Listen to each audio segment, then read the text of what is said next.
Oh, hello. Oh, that's noisy for you guys. My camera glitched, but thankfully it was an easy fix. I didn't have to restart the whole stream. How are you guys doing? We're here with the new visuals, if no one has seen them yet, which I'm not sure people here on YouTube have, because I was making sure to put the older streams up first, because I'm a little bit behind with putting them up. I'm getting there. Just time and a little bit of motivation, but there we go. I'll see if I end up getting a few people in the chat and all of that before I start discussing too much. I'll double check something that I was meaning to talk about. Oh yeah, Yu-Gi-Oh! Remix of music. Some of the stuff is like this track. I watched the English version, so I didn't hear the cool music from the Japanese version of the series. And then it's like, well, now I've watched season 0, do I even want to watch the rest? Yeah, the Cantina isn't just a place for Star Wars, as you can see. You can see a bit more on the other side too. If I put too many of the things that I like in it, it would be too cluttered. It wouldn't look good. So here we go. Yeah, I'm vibing with the music, but then my brain's also at a completely different part of the song. So...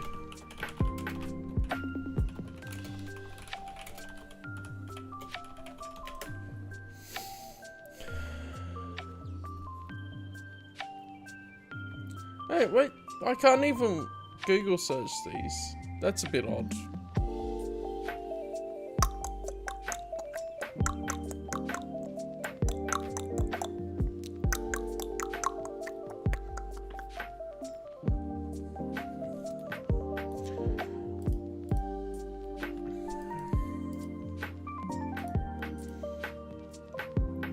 Yeah, I'm also letting people join a little bit, because that's how we do. Hey, Alformo, how are you doing? It's good to see you.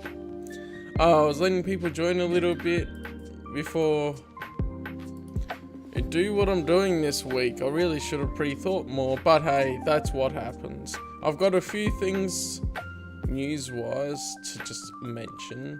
Otherwise, I haven't seen any EU news recently. I haven't seen, and there's not a whole lot otherwise. Well, that's when I'm doing these streams, right? Because I found that it works well for the people in the US to do this once a week. So this is a time that they can catch easier. I know, you're up.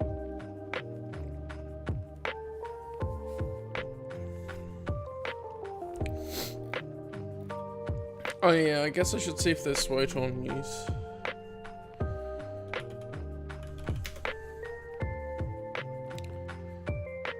Oh yeah, I hadn't looked at Discord yet because I was like, well, I'm having my coffee and I'm having a little bit of brekkie, and then, oh wait, now it's time to stream.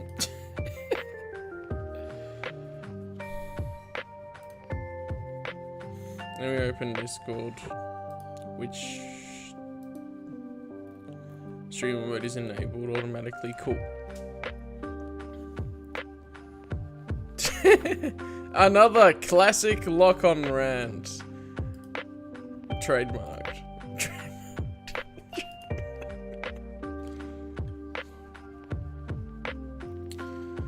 So I should have the date night video up soon.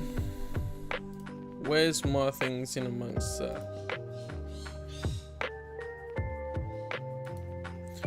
I was planning to have Baldur's Gate turn up today, but I think I'm just going to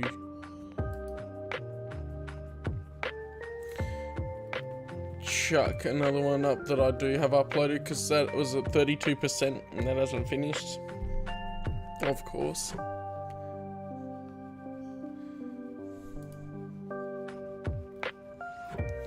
And some people just tend to do that, right? It is difficult not knowing the ins and outs of how it actually is at your place to really speak into any of it. Or how, like, they may view you versus you viewing them type thing. Oh, yeah, I'm gonna talk about this. I am going to talk a little bit about the Fall. This is the one, yeah, we watched Fallout the other day. Why not talk a little bit about it? Because it'll give some time for people here. Plus, I don't think there's anything major on Sweetor, other than I will have a separate video on looking at the date nights.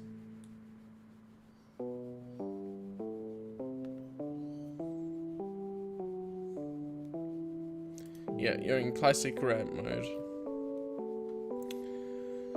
So I guess I will start with the first thing. How will I have a look at this? Will this be a good spot for it? I think so. I'm hoping I won't dox my DMs on YouTube.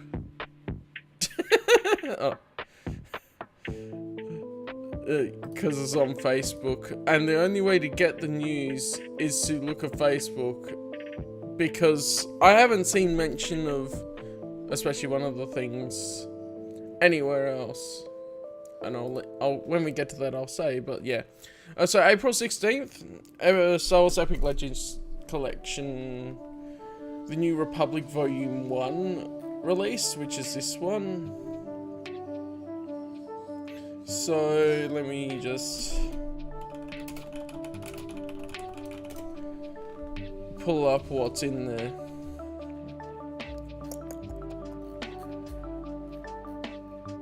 Wait.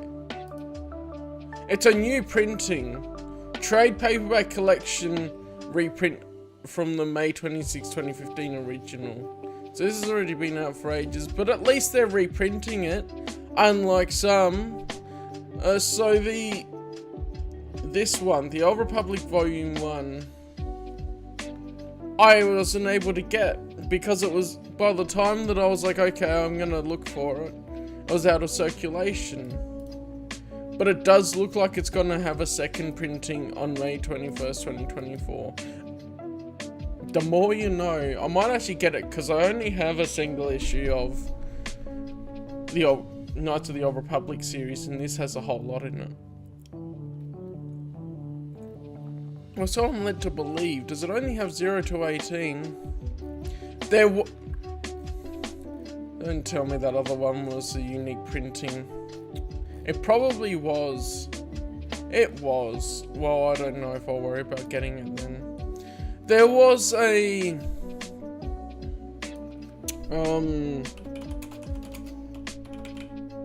reprinting of the entire KOTOR series of comics that I really did want at the time, but then it got away from me because it was a pre-order, I think.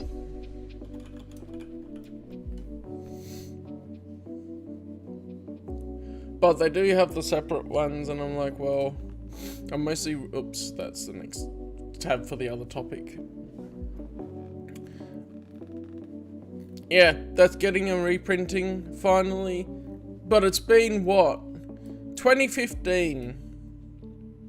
And this is a bit of an issue with these Epic Legends collections as well. It's like, it's good they're reprinting a heap of the stuff. But if you didn't get the 2015 printing, it's been 9 years? 8 years, depending on how you count the years, until you get a reprint of it. And literally, once they're sold out of the original print, you just can't get them. Which is sucky.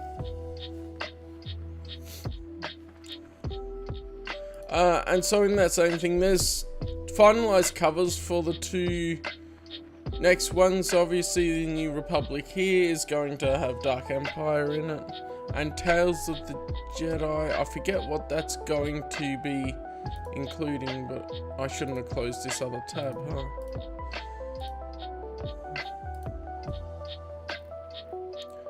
So, oh, I clicked something. Oh, that's fine. Got the chat up separately. That is not the one that I wanted to go back to, but that's fine.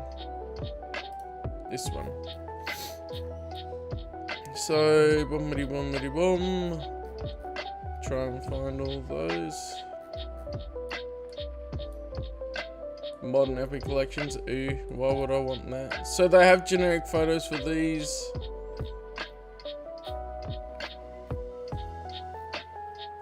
Which ones did he mean?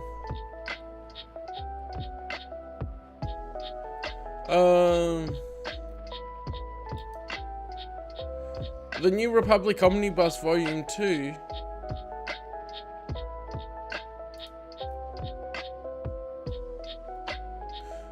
Oh, they're hardcovers, not paperbacks. But why not just... Okay. Anyway, why not just say that they're reprints as well that are hardcovers? Because I haven't followed the news for too long. And I don't follow the Epic Collections closely. I only look at them when I can't find digitally the other ones. So the New Republic Volume 2 is here, so I guess that the... Oh, that's the New Republic. Wait, so is it the New Republic Volume 2?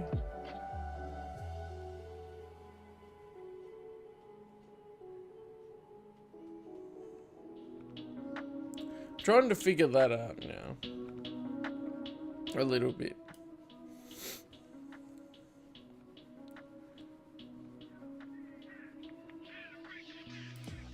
Oh, right. So they've done this weird thing where they've gone away from the essential the Epic Legends collection to just normal reprinting omnibuses. I'm getting so thrown off by that. Because they look virtually the same to me. If you look at this cover, say, and then you look at this sort of cover, the only difference is it has Epic Collection at the top, but I mean, it looks very similar to me. Okay. I don't think I even watched all of GX. Yeah. So that's where I'm being confused, because I've got the Epic Legends collection, but now they're reprinting them as well, separately. I feel like they should just reprint them in the Epic Legends collection format. But the next thing of that is that they have been doing limited printings of signed hardcovers of some of the novels with the Essential Legends collection branding. So this next one is Kenobi, obviously. And the first one was Dawn of the Jedi Into the Void, which one of the people I know got.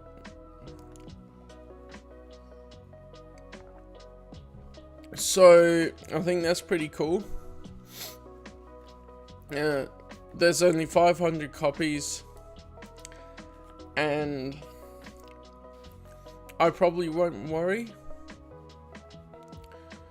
because I've already got it. Oh, I'm just sharing the news. That's the deal.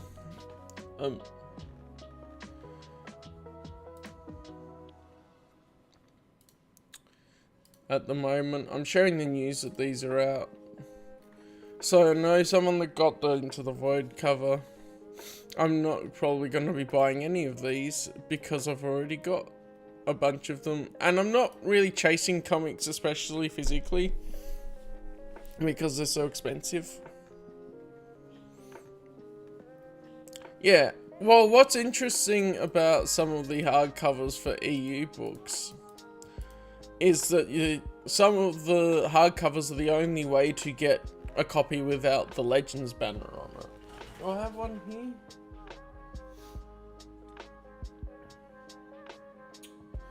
I know it's like Dawn of the Jedi Into the Void only had a paperback without the Legends banner on it.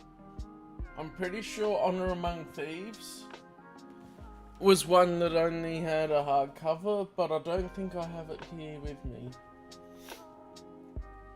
I'm still in the process of moving my books down from up north.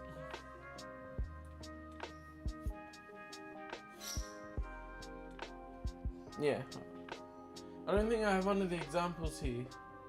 Because it's one of the ones I've already read before I moved down here. I think I have all the novels up to... Well, I have all the novels up to Millennium Falcon now. From where I'm at, where I was reading. But I don't have some of the ones from before. But I like hardcovers for when you're sitting at home reading. I don't like hardcovers when I'm traveling, although it does protect them a little bit better. They're just so hard to fit in bags and things. And then the one that's just so annoying anyway, is one that's huge like this. Like, come on. I have to just bloody sit down like an archivist and read through it. That's even worse than normal hardcovers as far as size goes. And it's literally called the Star Wars Archives, but still, I'm like, this is ridiculous.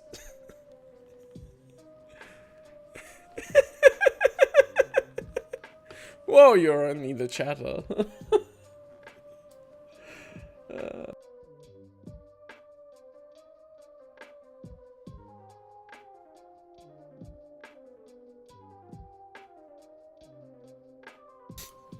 Hardcovers have a nice feel to them though. And it is really nice when RPG material is printed in hardcover.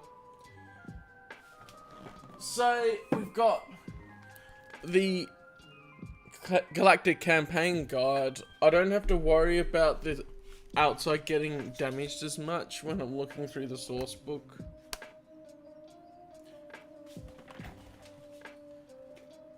Whereas a lot of the West End Games stuff is in paperback. Some things are in hardcover, like the reprints of the core rulebook and the source book are hardcover, but then a bunch of the extra bits.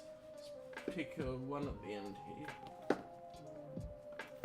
So we have Creatures of the Galaxy that I've got sitting here, and that is a paperback. But I think that these would be much better in hardcover format as far as the physical copy goes. Especially with how much source books tend to get used when you're actually playing RPGs a lot. Of course, I use the digital copies that I have as a reference.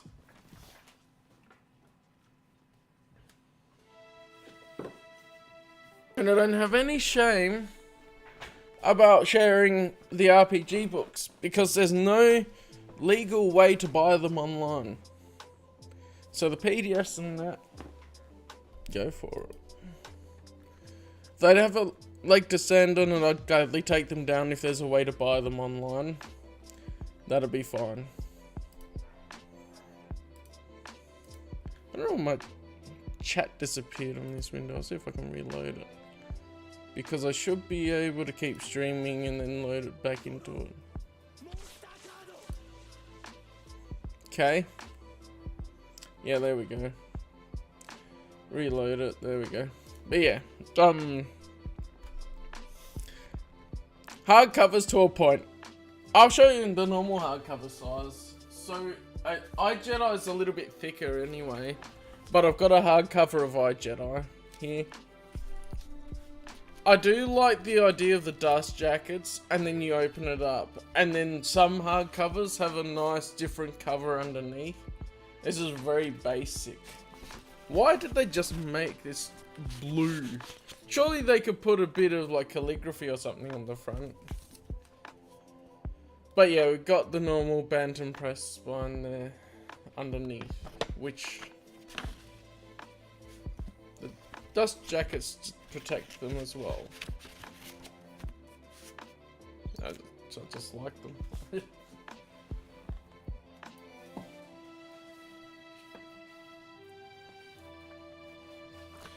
For the stuff that I really like that are paperbacks, I do contact them so that they survive longer, because they're just going to be part of my collection indefinitely. So there is that. I preserve them a bit better. I still haven't gotten another Izard's Revenge though, because when I was flying up to Darwin the last time, the corner of it tore, and I just stuck it back with a bit of sticky tape. It was pretty much like I want to get a replacement copy. Alright. And now's a bigger topic. We watched the Fallout show a couple of days ago on Tuesday night. And oh boy, is it a bit of a mixed bag for me. I really enjoyed the majority of it, let's be honest. Like, I kept watching it because I was interested in what they were gonna do. What are some of the main points that I want to say about it? I think the switching point of views was a bit odd at the start. I would have liked to follow Lucy as she exited the vault and went through the world, and then we see the backstories of some of the people as she encounters them and they share them. At the same time, it's kind of nice that it broke the mold slightly with sharing different points of view before, because all of the games start as you're the vault dweller and you're going out into the world, which I think works well as a vehicle for the story, because you're discovering the world at the same time as the vault dweller is. Or I guess in New Vegas's case, in the courier. And then they don't presume that you know everything. The choice of... I think the worst lead character, because there's 3 lead characters that take the stage at different points, was probably Maximus. Because of how it's just... He's supposed to be a surface dweller and sort of know the world a bit from being raised by the Brotherhood of Steel. But then...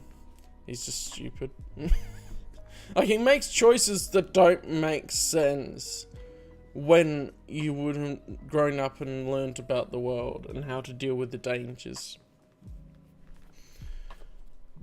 I kind of get that, like, the Brotherhood of Steel is different to what we've seen in the games, but also this is set a little bit later, and it could be explained as that part of the Brotherhood was different and that sort of thing. Like, that faction of the Brotherhood in that area has gone away from the true type of Brotherhood. But I do find I would have probably liked it to be set in a completely different area, because Shady Sands, when I had a look, was in Fallout 1. And I had downloaded the Fallout Bible to give it a... I guess I skim read it, but then some stuff I read a bit more out of interest. The NCR basically not being really present is an issue. And then the person that's the main antagonist turns out apparently to be NCR, but I only worked that out afterwards because throughout the whole show, I thought that she had a separate faction, and that was a separate thing. I'm like, don't even look like NCR. But some of the things that are the main irks are some continuity things. So the ghouls act a bit differently in the way of how they go feral. So in the games, my previous understanding was when you're irradiated and become a ghoul, you either hold on to your mind or you go feral. But in this, they have some mixture of drugs in vials that keeps them sane, which I think could be explained if we end up going to a different area and they say, oh look, the ghouls in this different area work differently because they were exposed to a bit different batch of FEV maybe. Or I guess ghouls are supposed to be pure radiation, but when I was reading the Fallout Bible, it's like, okay, but the FEV interacted with the radiation and produced different outcomes for different species and stuff. And so in that way, yes, they mainly be irradiated as the way to create ghouls, but they would be going on to go, okay, well, they're different because it's in a different area. And something in the environment, whatever it is, would change how the ghouls work a bit. And look better. One of the major things is they give a date on a chalkboard for the fall of Shady Sands and then the bombing. But then this article came out today. I think it is. Or was that? Today's the 18th. Posted at 1 AM. Alright, it's an IGN article, but it's basically reporting on what it is anyway. So, they've got trying to explain how the show fits with the games, which is one of the irks with how it goes, and sort of it goes with Fallout 3 and 4, but then it doesn't seem to care about New Vegas and 2 and 1 as much, because it's Bethesda led, and there could be something with them not really liking them. But where's the main thing? It's 2296, I figured that out. It's 290 years after the bombs fell in 2077, they say in the first episode.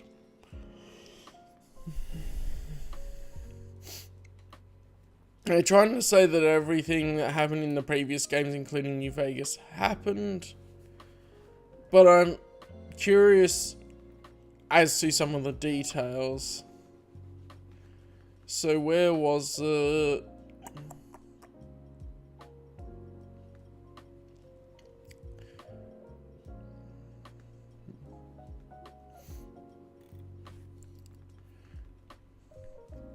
Basically, they're saying Shady Sands was destroyed after New Vegas. And the chalkboard in New Vegas says the fall of Shady Sands is 2277. And then it has a line to an explosion, which I interpreted as the fall of Shady Sands was probably when the bombs fell, but I guess the other interpretation could well be the thing of going into it. But I was looking at this just before. Like, Shady Sands got taken over by someone other than the NCR, and then they bombed it. Which is like, okay, well, maybe tell that story. It'll be interesting to have a Fallout story without a Vault Dweller coming out and exploring it. As, like, the prologue.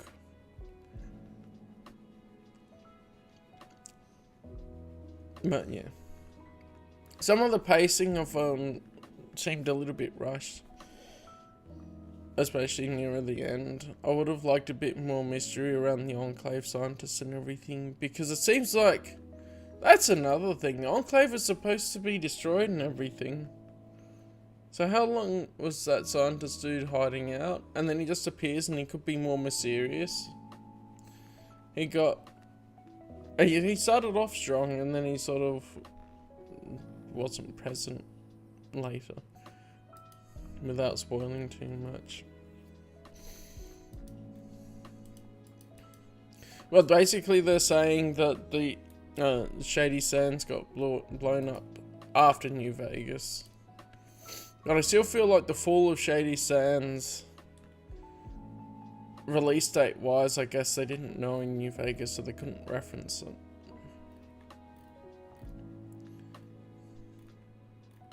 It's a bit odd. But I enjoyed the show enough to keep watching it. And then some of the stuff is just like, as it went on, some of it's classic Fallout storytelling. Other things are just like, well, that payoff wasn't very good. Anyway. I don't have any other EU news and stuff to talk about. I felt like talking about that a little bit. Is there anything else? Son of Luke usually has a bit of news, but I don't know if he's done. Yeah, that's like 2 weeks ago. I'm not really in the loop on news as much, and I kind of like it that way, because as soon as I even go onto the Facebook page for the Callum's Cantina page, I'm looking at things and going, that's not really, I don't want to see that. I'm just that disinterested in new canon, and I'm like, why would I want to fill my feed with things that are not relevant to my interests? It's a separate franchise. It's like, I don't see Warhammer stuff on my social media feeds, because I might try reading one time, but I'm not that interested in it. I might see it randomly from a friend. Or maybe something better is there another franchise? I guess Marvel stuff I don't really see much of, because it's a separate franchise and I haven't really cared to see it. I feel like there needs to be a separation between new canon and EU in that way, but then a bunch of the Facebook groups are mixed canon that I sort of be in just to share the videos to the page, but then I just don't scroll on it and I don't interact with it at all, because I just don't want to. Anyway, I guess we can go to the short story, which last time was The Secret General of Dr. Demigol. And I wonder if I can... I don't think there's a good backing for it, so I'm going to turn the music off and read it. And I think my camera looks better now. It seemed to not activate the actual proper thing before, unless YouTube compresses it, and that's why there was an issue, because I didn't click record. I just went start streaming and then I'll download that and then edit it. Yeah, short story. There we go, Labour Pains. That's Man Hieroglyph from the Knights of the Old Republic comics. So we'd be looking at, well, written by John Jackson Miller. I'm pretty sure this was written alongside the Knights of the Old Republic comic run as well. It was written by John Jackson Miller on the 9th of the 4th, 2008, which is the year, month, day, month, year for anyone that gets things jumbled up. And other than one, I think I might just catch the website up to where I'm reading. And that way I can read a short story and then I can put it up on the website. I think that'll work well. So, if you're gonna run from the law, doesn't much matter whose law. Let's try that again. My English doesn't want to work as much now. And then, oh boy, we're going to have some fun with some Mandoa. If you're ever gonna run from the law, doesn't much matter whose law, I recommend Routier. There you never have to worry about where your next credit's coming from. Long before those Mandalorian guys started hassling the Republic, Routier was the place where people came to make bad purchasing decisions. The blaster with the reversible handle came from Routier. The sing-along hologram craze started on Routier. I rest my case. Thanks to the Bucketheads, though, the planet was acting even more Routierish than normal when I showed up. The Helmet Horde was a long way off, but the sight of a Republic battle group forming in orbit had a lot of locals betting the other way, buying and selling as fast as they could. I don't blame them. Mandy's just aren't as big on haggling as other tourists. The typical Mandalorian shopping spree, based on my limited experience, plays out about like this. Seller: welcome, armored friend. Would you like to see something in a luxury land speeder? Mandalorian: Caparni Mersh. Oh, okay. Already. Alright. Mandoa. I have not tried to pronounce it much, other than like Sequoia and stuff. Caparni Mershmure Kai Vod. I free this merchandise for the Mandoard. Ouch, you are harming me. I say again, ouch. You are a cowardly people. This driver's seat does not recline enough. Try and do the through the helmet. Pain, pain, and ouch. Mandalorian drives off. No, I should center these, because that's the formatting I'm going for. So Routier was in a mood to deal on anything and everything. Now, normally, the Griff, that's me, likes a good last chance sale. But like I said, circumstances were requiring me to move fast to stay ahead of the authorities. Now, a little of that is expected in my line of work. There was a study that said 8.5% of all shipments delivered to outer rim spaceports never make it to their destinations. This time a year ago, I was the 0.5 where I lived, with plans to become the 8. Back then, a little notoriety was good for business, and it helped that my species can't tell Snivians apart anyway. If I thought that it was bad when Mum couldn't tell my brother and me apart, it was only because I hadn't ventured off-world yet. Lately, however, I've been travelling through space in an old junk hauler with a couple of Arcanian offshoots, including an old Kudaman inventor who left his good sense in his other pants. And then there was my bodyguard of the hour, a human kid expelled from the Jedi school and who was wanted on an impressive variety of charges himself. The thing about Zane Carrick... But more about him later. Point is that we need to travel as light as possible, and that made me a seller. Which, again, was not a problem, because Routier was suddenly lousy with refugees fleeing inward from the core worlds, selling what they had on them to pay the way. There were plenty of locals with their credits out. Like these guys. I won't tell you how I found out about the Oban Gallery of the Industrial Aesthetic. Protect the sources, you know. But I will say the curators were the weirdest couple of people I'd seen since breakfast. Dremula Oban de Garthos, ain't that a mouthful, was the moon, and he was moonier than most. Nearly twice my height, with his non-existent nose stuck high in the air, he sort of drifted amid the metal statues of the gallery like he was one of them. I don't think he ever would have made eye contact with me if not for the other guy, a fat Rhodian in a hover chair. He must have been older than, well, there's never been anyone that old. You know those ancient cultures they always talk about, forging the galaxy and whatever? This Rhodian was probably sitting in his chair then, bumping into things and saying, "Hey guys, nice work on that star system. I mean, real nice." Only they wouldn't have understood him, because I don't think anyone could have understood him. He only let out whispered squawks.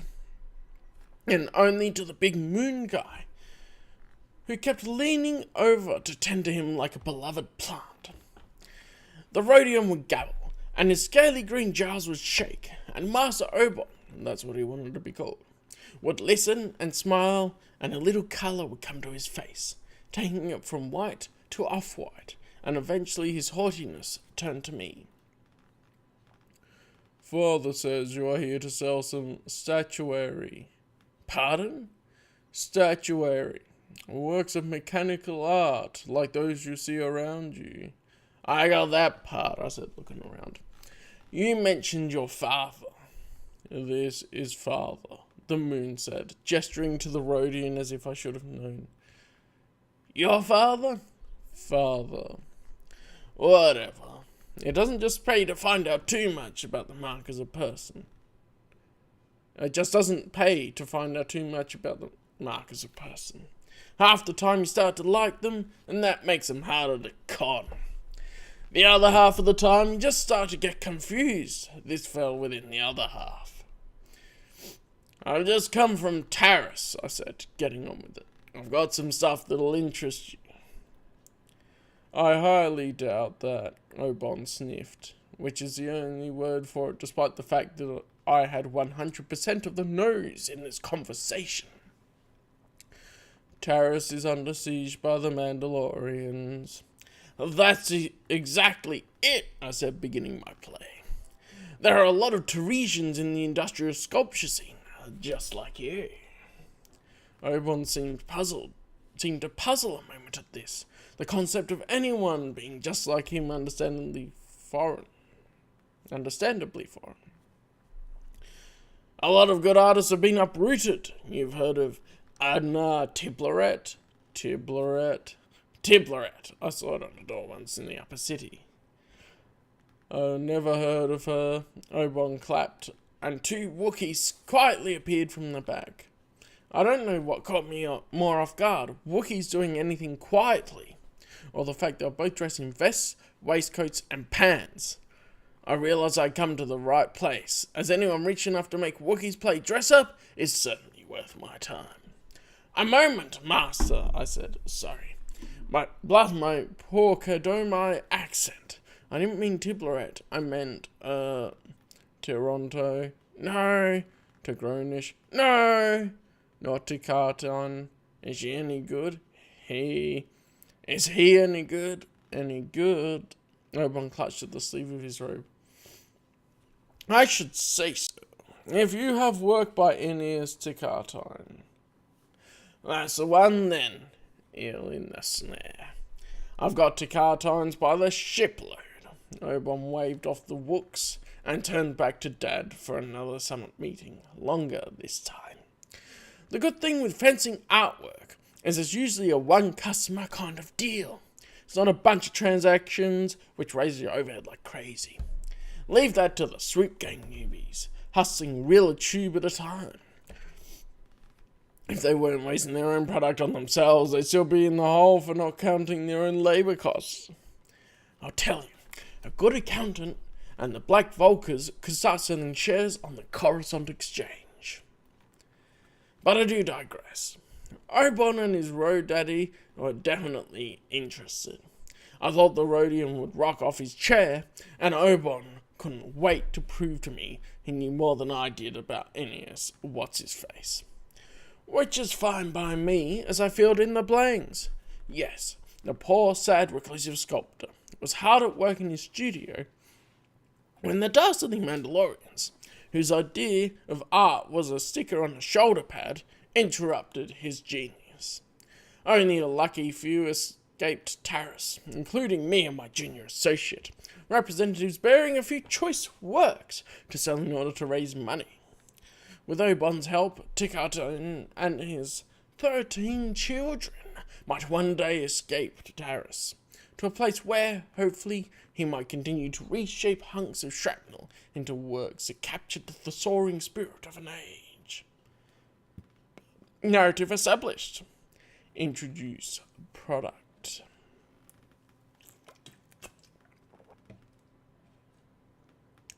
A muffled thud resounded from the entrance of the gallery, followed by a less muffled and very un-Jedi-like epithet. I suppose it would have been easier to introduce a product if I had left the doors open. The Wookiees stepped forward to admit my junior associate, pushing in 2 hovercars piled with the goods. Agglomerations of gadgets and spare parts soldered together, some a couple of meters high. Zane deactivated the carts and slumped against the doorway, gasping as he flicked the sweat from his sandy hair. You didn't tell me about the hill. I haven't had many henchmen in my time, one way or another.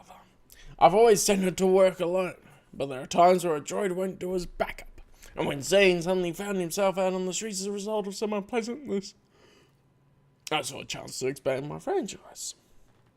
Kev was accused of something he didn't do, and since I got caught up in it too, I figured it would be interesting to see what a knight, or an almost one like Zane, could do on the grift. Unlike that, a lot of my colleagues hate the whole idea of Jedi Knights, seeing them as police that don't play fair. I see a profitable addition to the game. The power to influence the minds of the dim. That's not far off my line. So far, it was proving to be a mixed bag. Zane wasn't exactly at the top of his Jedi class. Actually, if there was somebody worse, they probably sent him out for takeout, and he never came back. Around me, his main knack seemed to be running into trouble, and everything was also turning into a negotiation.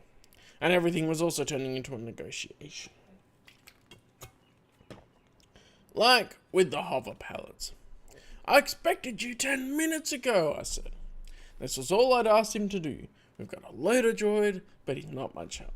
That's another story. Sorry, he said, gesturing towards a massive bolted together bric-a-brac. There was a hill, and you said I should wait until Camper left the workshop. Camper was the aforementioned crazy Arcanian offshoot, whose ship and mad scientist lab the last resort was. I could see how it might take a while to shake him. Camper sometimes got caught up contemplating a rivet and forget to eat. I was about to comment to that effect when I realized Obon wasn't staring at the product, but rather us. You're an associate human, he asked, saying. Guilty. You look like, what's his name? Obon said. The boy accused of killing the Taris 4, Zane Carrick. He looked at me. And he has that accomplice, a Snivian, like you. Oh, that couldn't be the case, I said, because I'm his boss. I reached up to slap my hand on the kid's shoulder. He's too tall. Young Wervis here has been helping me since I adopted him. I freed the lad from a life of slave labour in a factory, skinning borats. Someone teardrop 1. To tell you the truth, I'm like a father to him. Less is more, Griff, Zane mumbled. Hush, Wervis, I know it's a bad memory. Pathos sells. Now, son, can you push the masterworks into the light? Under the skylight, at the centre of the gallery, the Tikartine statuary looked right at home. A little greasy than some of the other displays, maybe, and ours had a few more blinking lights, but they certainly captivated Obon and the Rodian, who circled the machine art and cluttered back and forth to one another. What are the things you had me get anyway? Zane whispered, looking at the large mountain on the pallet. It appears to be a Framistad, or a Wingstoodle, or perhaps a what's this? I said. They're scrap metal, and when the money runs out, they're our next meal. And before Zane could ask anything else, Oberon turned back to us. No, he said. I'm not sure about these. Puttering up to his side, the Rodian scored skeptically. I think probably any adverb would work. Oberon declared for both of them that they wanted to wait until an authenticator arrived from Telerath. That was a few days out and too late for us. Nonchalantly, I turned away. You know how those Verpine guys have the eyes on the other side of their heads, and you can tell whether they're looking at you or your date? I went Verpine. One eye on the exit, the other on Zane. Kid, I whispered, it's time for you to go into action. Zane bolted upright, drew his hand to the bulge in his jacket defensively. Not the lightsaber. Spirits of Callum, I know. Zane has a thing against chopping innocent people into bits. I asked Oberon for a moment to confer with the kid and whisked him aside. I need you to use your magic to convince these guys this junk is art. Come on. Zane recoiled again. I'm not sure I should. What do you care? I care about ripping people off. Well, so do I. It's settled. I mean, it bothers me to rip people off, he said. And it bothers me to hear you say that, I said. The Jedi ran him off, and for this he keeps to their way of doing things. Stunning. Look, henchman, I don't mind if you sit in a corner in the cargo hold doing your whole meditation thing. When it's time to put on a show, you leave it in the cargo hold. Got it? He gave me the stare. I hate the stare. Come on. Come on, I said, tacking against the wind. These guys are ghouls. They're trying to pick the bones of what's left of Taris for their own drawing rooms. They deserve to be scanned. A pause. I guess so. He sighed. I sighed. It's always like running two cons at once with this kid. I've got to scam the mark, while at the same time I'm doing it in such a way that doesn't get on Junior Saber Twirler's nerves. I'll tell you, it's barely worth it. As Zane straightened the collar on his jacket and went into action. Excuse me, Master Oberon, he said, stepping up to one of our piles of junk and addressing the taller of the pair. But you don't need to call an authenticator. I don't need to call an authenticator, Oberon responded. These are authentic Tikatine sculptures, Zane said. These are authentic Tikatine sculptures. The tone of his voice always gets me. These are authentic Tikatine sculptures. That'd be how it said. I'm immune to the dazzle stuff, and still I nearly believed him. But Oberon didn't. Why should I take the word of a boy and a Borat skinner to boot? He called out a couple of names I didn't recognise. Well-dressed Wookiees, I guess. I started to Zane. He shrugged. He said before it only works on the weak-minded. And whatever else was wrong with Oberon, he felt strongly about his art. I looked again to the exit. Where were the Wookiees? And we were all interrupted when the Rodian began pulling at Oberon's robe and clucking urgently. What is it, father? Oberon asked, followed by more squawks. Getting the picture, Zane knelt directly in front of the bloated, wrinkled Rodian. He doesn't need to call an authenticator, does he? The Rodian squawked and quivered and gurgled another unintelligible response. Oberon leaned in closer. What, father? We don't need an authenticator. These are authentic Tikatine sculptures, Zane repeated. Here we go. Quack, click, clop, knock, knock.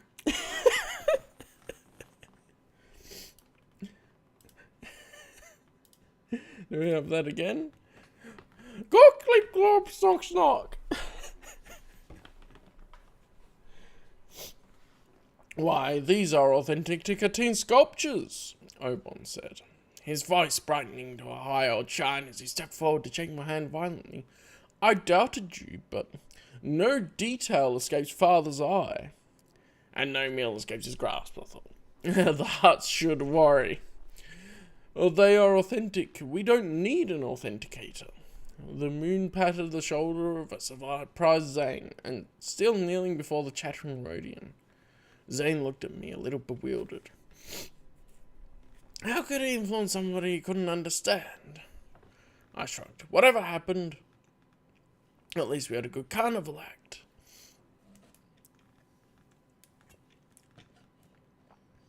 I didn't let Zane get too pleased with himself. We were about to talk money. That subject dearest to me, and which no Jedi hoodoo can do much about. It's normally where I do pretty well on my own.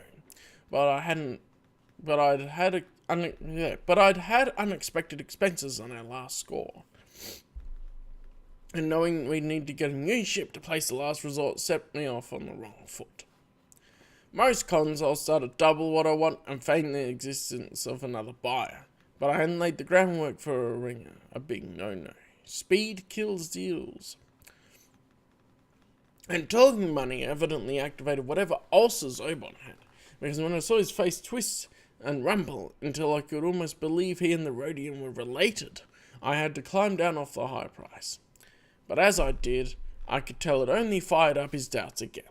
I hated for Zane to see his mastermind losing control of a scam like this, but I hoped it was educational.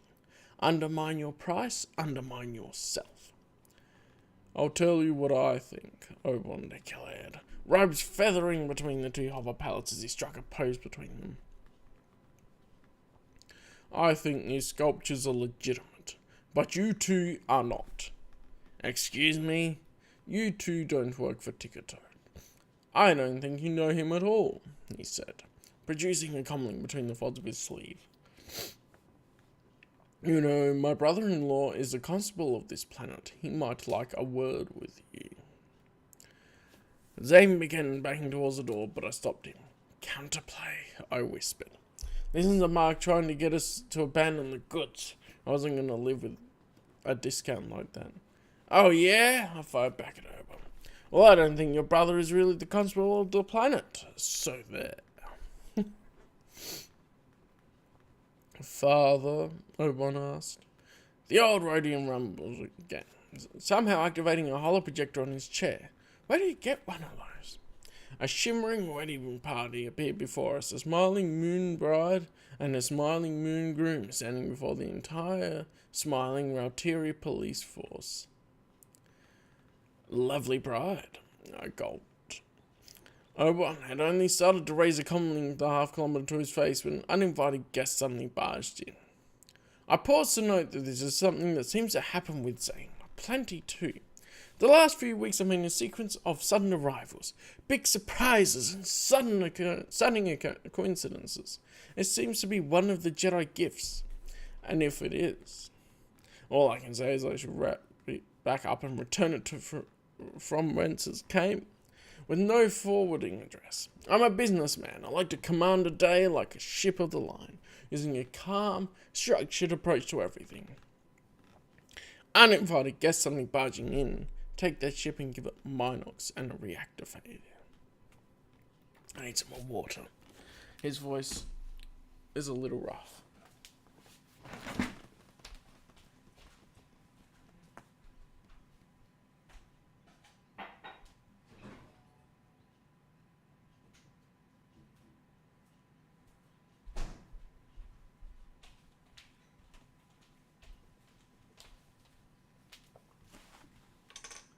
It's an approximation of how I think he sounds anyway. At least this one certainly did. Camper, the aforementioned grizzled owner of the last resort. By no means as ancient as a Rhodian, but ancient enough, and it could have given the moon a ride in the pale complexion contest. I dug up Grandpa years ago, buried in Junction in the lower city of Taris. He wasn't much for conversation, except with himself. But his gadgets had sometimes come in handy, travelling with him aboard this flying trash compactor. These last few weeks, I determined my view of him was overrated. He had two settings, puttering or buttering. Right on. Guess which one he was in now. Yeah, I found you, Camper yelled, charging into the gallery. Sending the boy to do your thieving. That's just like you. Zane looked at me as Camper approached the hover pallets.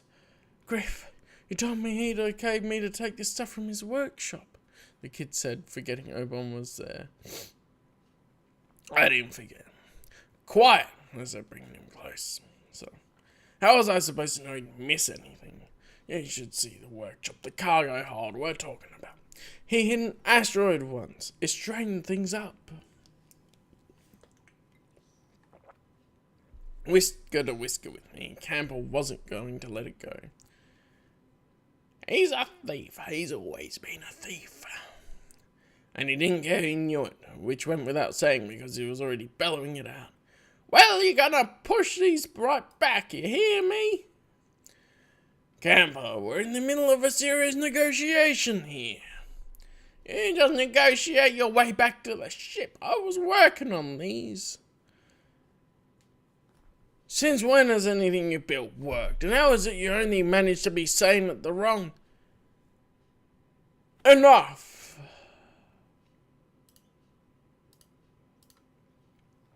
The last hadn't come from me, Zane or Camper, but rather Master Obon, who'd apparently had just about exactly what he said. He called forth his dapper Wookiees. Get them out of my gallery. All of them.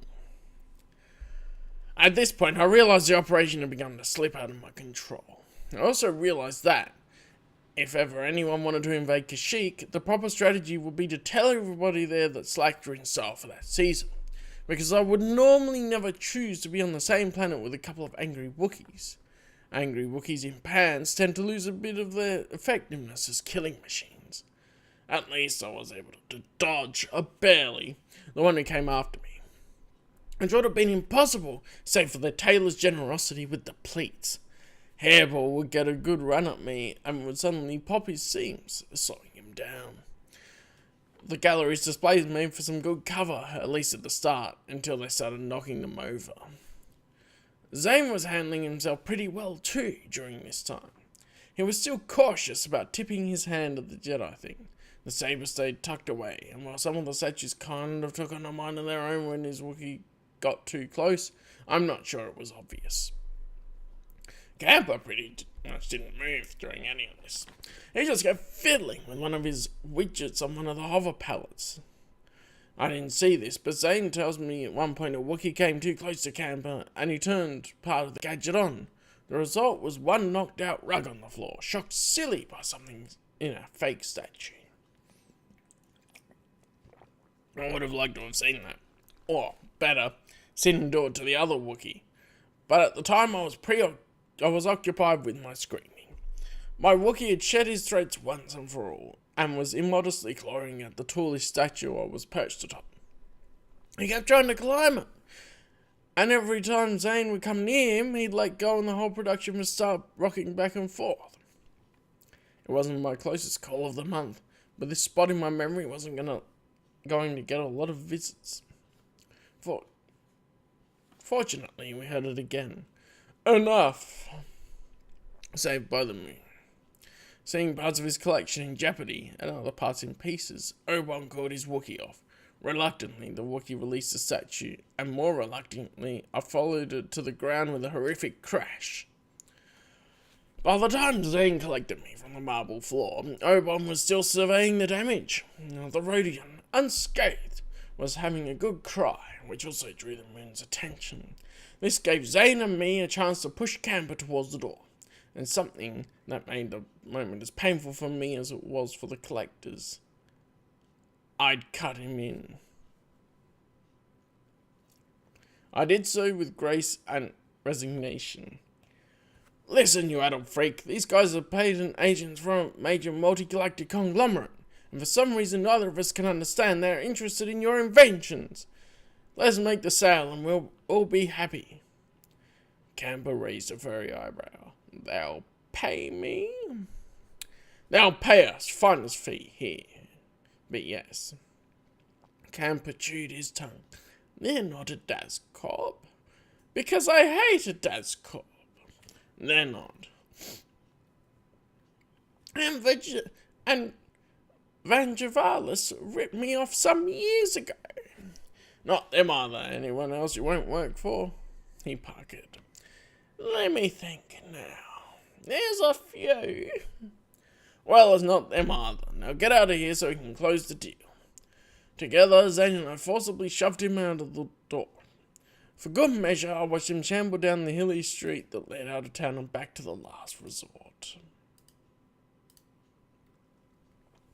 I don't know how much Oberon and his floating ventriloquist puppet heard of our conference, but my heart sank as I saw them approaching us, excitedly conferring too.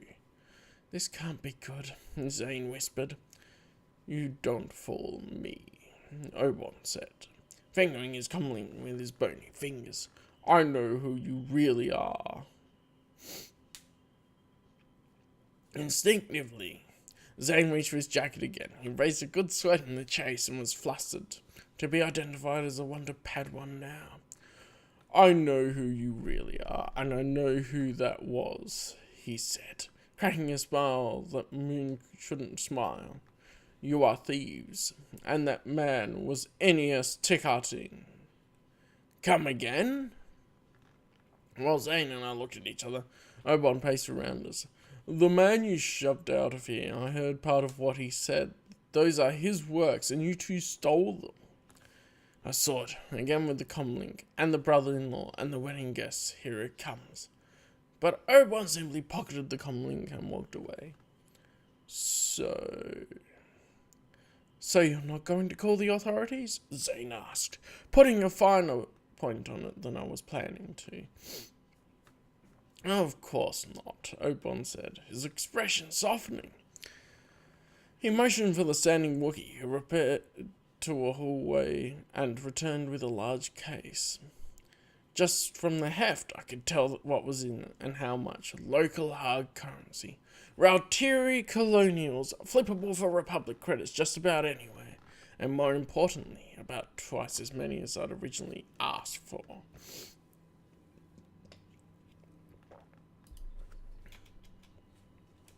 I was nearly out the door with said case when Zane, as usual, looked into the face of good fortune and poked it in the eye. Let me get this straight, Zane asked Oberon, befuddled. When you thought we didn't really know the artists, you were going to have us arrested, but now you think we've stolen them, you're willing to pay double? Yes, Oberon said, matter-of-factly stroking the sculptures with newfound admiration. But it's not just that they're stolen, and the artist knows they're missing. The roadie and Berber with excitement and never in agreement. These pieces are much more desirable in a circus now. Much, much more. Much more. That's what I thought, as Zane said. I groaned before slouching off. It really is better not to ask. We didn't talk much as we headed down the hill. I kept stopping to recount the cash, and I'll admit it, to just look at it, and Zane would find a tree to lean against and mope. I know Jedi are big on law and order and all, but after all that's happened to the kid, I swear you'd expect him to come at the galaxy with a little less wide-eyed. I see people are greedy and shameless, and I see opportunity, but what does Zane see? I haven't figured that out yet.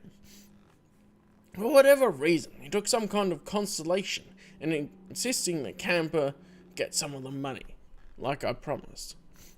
I'll admit, I thought about catching him in one of his adult moments and giving him a bag of empty food paste tins. I'm sure I could have thought of something, but it had been a profitable day, and I could afford to be magnanimous.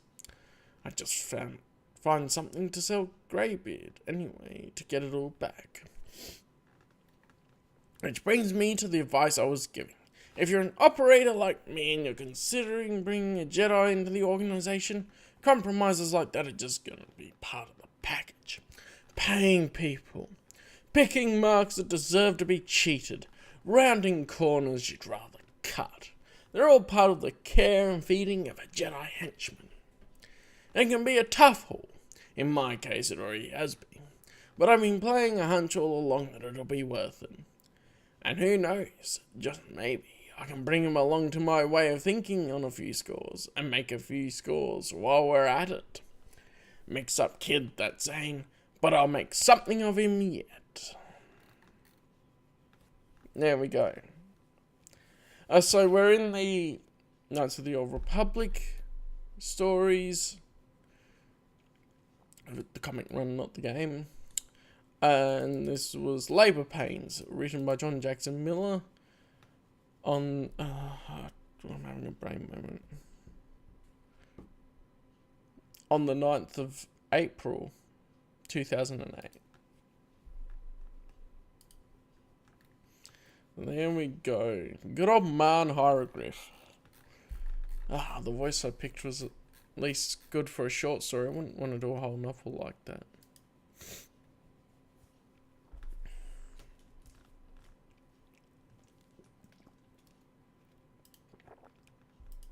It'll be rough. It's not natural for me to put on that voice. Of course, I haven't done any voice training, which may be a good option to actually do, because I do enjoy mucking around with some different voices and things. I just haven't purposely gone, I want to do an accent, or ways to get the voices to come out, whatever, to really learn how to look after it properly.